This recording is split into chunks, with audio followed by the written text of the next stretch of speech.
राम राम जी सभी को।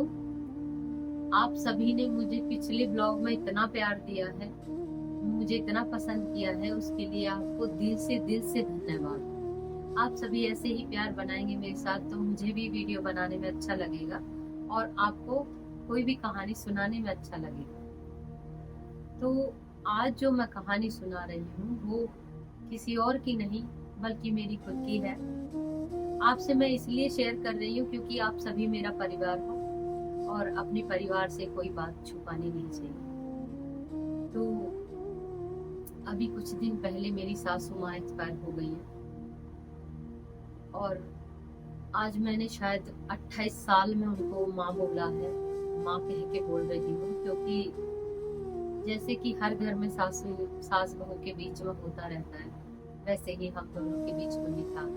उनमें भी गुस्सा था, मुझ में भी गुस्सा था, लेकिन एक समय पे आके उनका भी गुस्सा शांत हुआ और मेरा भी गुस्सा शांत हुआ। उनकी हालत इतनी खराब हो गई थी अभी 2 महीने पहले कि जब भी मैं उनके लिए खाना लेके जाती और उनको पानी पिलाने जाती तो वो जो पछतावा था उनकी आंखों से मुझे साफ पता लगता था और मुझे भी इस चीज का बहुत एहसास हुआ कि कहीं ना कहीं हम दोनों ने एक दूसरे से गुस्सा करके बहुत समय खराब कर दिया।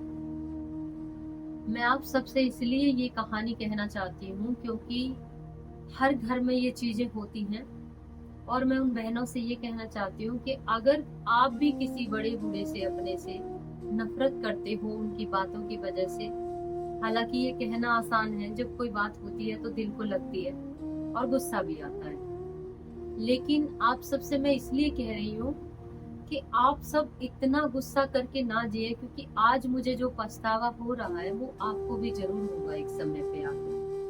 उनकी हालत बहुत खराब हो गई थी और मरने से 15 दिन पहले उन्होंने मुझे एक बेटी की नजर से ही देखा।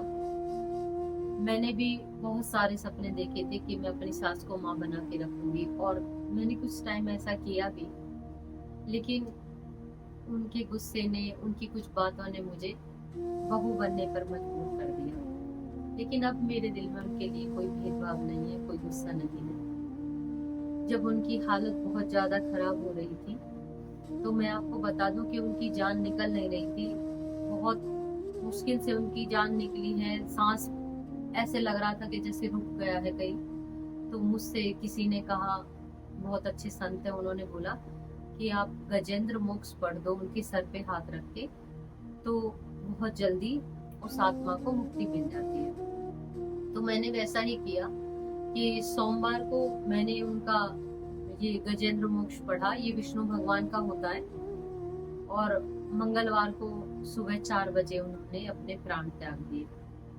तो मुझे इस चीज का अच्छा लगा कि उनको इस दुख से छुटकारा मिला क्योंकि उन्होंने खाना पीना सब छोड़ दिया था। आप सभी भी, आपके घर में कोई बड़ा बूढ़ा है तो आप उनकी बातों का बुरा ना माने, क्योंकि आज मुझे इस चीज का एहसास हो रहा है, चाहे वो कुछ नहीं करती थी, चाहे वो लेटी रहती थी, लेकिन मुझे ऐसे लगता था कि मेरे ऊपर कोई है। और आज मुझे इस चीज का एहसास हो रहा है कि कहीं ना कहीं आज मैं अकेली पड़ गई हूँ, क्योंकि मुझे खालीपन लग रहा है इस चीज का कि एक बड़ा बूढ़ा जो मेरे ऊपर था वो आज नहीं। औरत को बहुत कुछ सहना पड़ता है जिंदगी में, ये आप सब भी जानते हैं।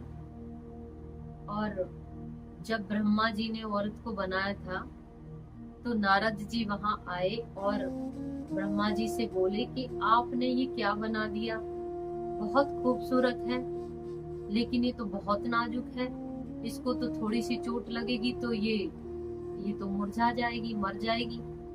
लेकिन ब्रह्मा जी ने बोला था कि औरत को मैंने ऐसे बनाया है कि देखने में जरूर नरम लग रही है, लेकिन इसके अंदर इतनी शक्ति है कि ये 2 परिवारों को साथ में लेके चलेगी और बहुत सी चीजों को सहने की इसमें शक्ति है जो एक आदमी नहीं सह सकता।